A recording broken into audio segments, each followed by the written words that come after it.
So ayun nga, kakauwi ko lang galing sa trabaho kasi panggabi ako dun sa trabaho ko sa tracking na bago sa Roseno. And ngayong araw ay didiskarte muna ako. May mga diskarte ako ngayong araw at ngayon ko siya tatapusin bago ako matulog para mahaba yung tulog ko. Then pagkagising ko mamayang gabi, doon mag-start na naman ako ng aking trabaho. Pero bago ako matulog, luluto muna ako, kakain muna kami, and gagawin ko ng mga dapat kong gawin. Ang oras natin ngayon ay 6:26 AM. Medyo madilim pa din sa labas.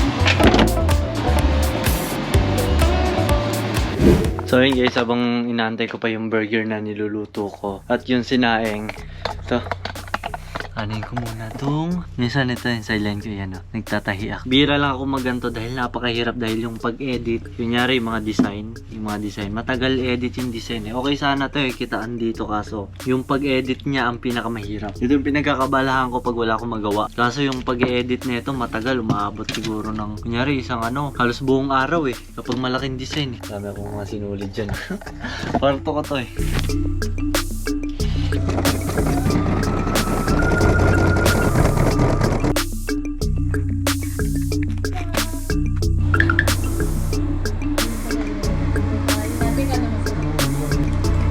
bago ako matulog, yan, mag-change oil na muna ako dahil lamig sa loob, luobas na ako dahil nakakaantok yung lamig. Ngayon, papasok nga pala yung sasakyan, dito ko na siguro siya i-change oil sa loob. Dahil paagi dun sa labas, dito lang tayo sa loob. Meron naman space dito pinainit ko lang. Yan yung i-change oil natin, yung unang customer natin at pagpa-practicean natin kung paano ba i-change oil yan. Pag-aaralan natin yung unang-unang para i-change oil.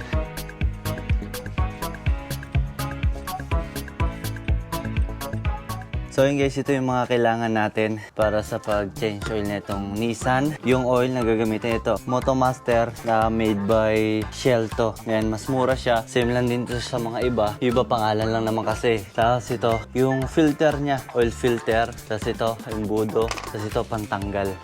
Tanggal ng oil filter at yung mga washer yan. Kasi yung washer hindi masyado ginagamit. Hindi dapat binabalik yung washer nun, pinapalitan para pwede naman siya gamitin isang beses lang pero maganda palitan siya every change oil. Then kailangan natin to.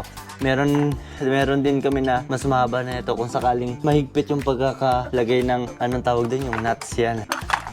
Ayan ito, brake cleaner. Linisin ko muna mga alikabok doon bago ko tingnan yung oil. Kasi baka maglaglagan yung Kasi ito, kailangan natin to. Itataas ko lang siya ng kaunti. 3 inches ng taas na ito. Gawa lang namin to si Daddy. Pero all goods na yan kasi may mga kahoy pa kami. Makapal yan yun. Dalawang lang. Mag-stabilize na yan dyan. Ayan yun. 4 yan para pantay. Safe yan. Okay, mag-alala. Ngayon isasampa ko na muna.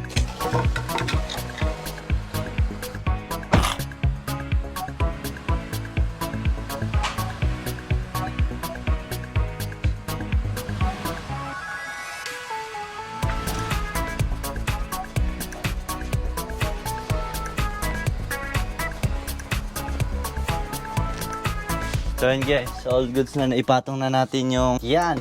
Yan, kita ng tulak niyan, okay yan. Yan. Ito nga pala sa sasakyan na to, ayusin ko rin to, yan. Dahil lumubog siya. Dahil habang nagpa-practice yung kapatid ko ng parallel para sa exam niya. Yun, nasanggi niya yung pickup na nakapark doon. Ayun, nasanggi niya pero wala naman damage Buti, dahan-dahan niya lumubog lang. Yan, madali naman kasi naman to. Lilinisin ko lang to. Yung kasi maalikabok. Mahirap kasi siyang tanggalin tapos ipasok na sa loob talaga. So yun guys, ang ipanglilinis ko pala itong brake cleaner. Kasi mas madali siyang matuyo Pupunasan ko lang naman bago ko siya hugutin at ibalik. Mahirap siyang lusutin. Dito nga pala itong makina nito, B6 to. Ayan ito, kung saan nilalagay yung oil.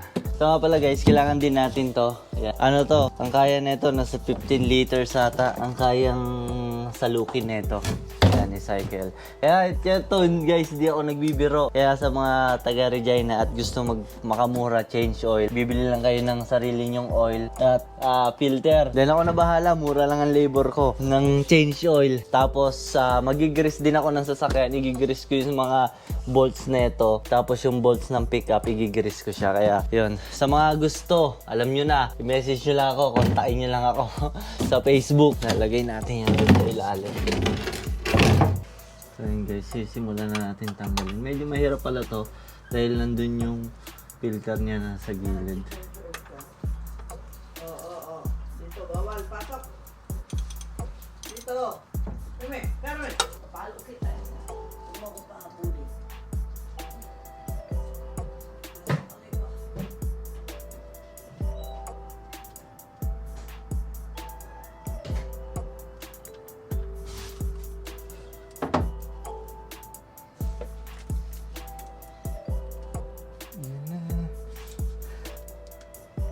Bubuhos na. Ito nga pala yung ano ni Daddy. Ang ganda-ganda eh. Dahil plastic siya. Kaya pwede siyang gamitin ulit. So yun guys, kung nakikita nyo, ito yung filter. Wala na rin pala tong lock yung ano ni Daddy. Kaya laylay na.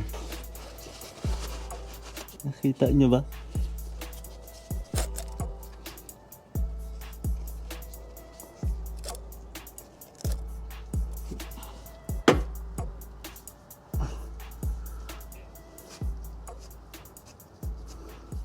Itong filter ng Nissan, hindi siya katulad ng iba na nire-repilan kasi patagilid eh.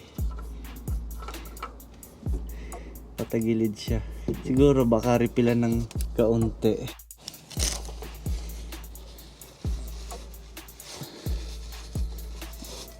Ilalagyan ko na rin pala to siguro ng kaunting oil lang. Ito, yung nuts na ito. Nilagay ko na, tapos ito nilagyan ko nga pala ng oil tong gilid na to, yan, para mas madali siyang ano.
Inap na yung kamay lang ang pangtikip dahil dali na naman siyang sikipan eh.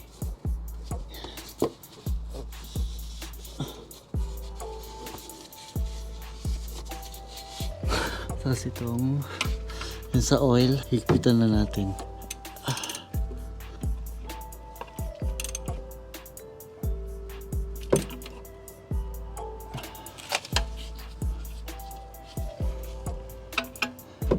Tapos pag binuhusan natin to ng oil, check na lang natin kung may tumatagas ba o wala. Lilinisin ko na lang to mamaya mga langis na to. Kaya yun ang gamit ng ito brake cleaner. Yan, ito ang gamit niyan para yung mga langis matanggal. So yun guys, nagbubuhos na tayo ng oil. Meron tayo nito kasi hindi ko makita yung oil eh. Ito, blue light to. Bubuhusan na natin.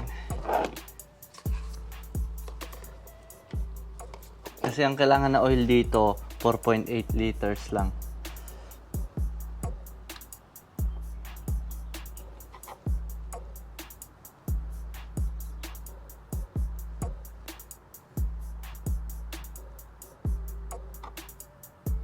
Dahan-dahan lang. Kailangan sakto. Hindi pwedeng matapon. Bibili lang pala ako ng ilaw ko dito. Yung nakasabit dyan.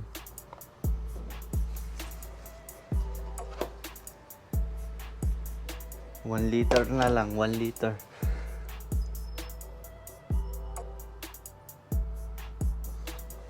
Baka sumobra. Yan, okay na siguro to muna. Dadagdagan na lang natin kapag kulang. Sisilipin naman natin yung ilalim kung may tulo ba. Ito, kung may tulo ba to. Yan, okay. Wala naman. Tapos yung filter, silipin natin kung may tulo ba. Wala naman ako nakikita ang tulo niya. Up. Then dito. Yan, wala naman. Okay. So ngayon, i-start naman natin tong sasakyan. Tapos i-rev natin siguro ng mga yan, mga 2,000 RPM lang yan. I-maintain lang yan. 2,000 RPM, siguro mga 10 seconds. 1, 2, 3, 4, 5, 6, 7, 8, 9, 10. Ngayon, off na muna natin.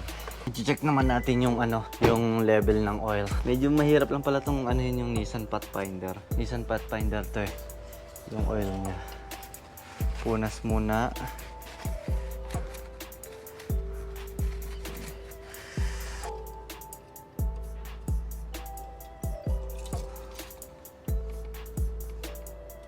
Baon natin.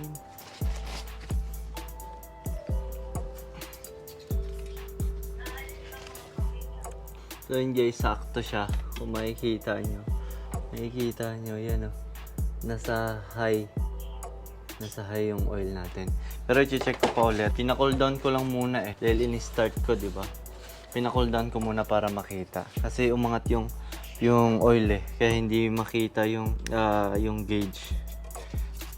Dito sa dipstick. Nasa ilalim kasi yun. Hirap ilagay. Yan. Tapos silain natin ulit. Tingnan natin.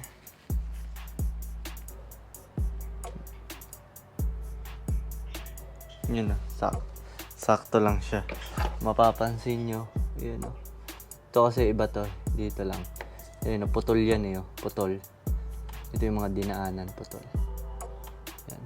Okay, so ngayon, lilinisin naman natin yung mga langis na ating kinalat, tulad na ito. Ito, maganda kasi ito, natutuyo siya agad.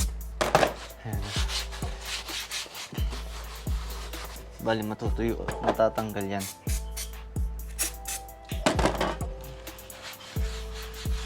So yun guys, itong langis natin, wala naman tulo. Yan, okay naman siya. Maganda yung, yan, hinigpitan ko rin yan. Pero hindi yan sobrang higpit. Yung saktong higpit lang naman ang ginawa.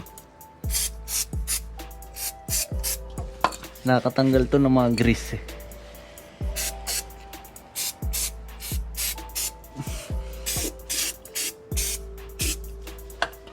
Hindi no. Tanggal. Nagtumutulo eh.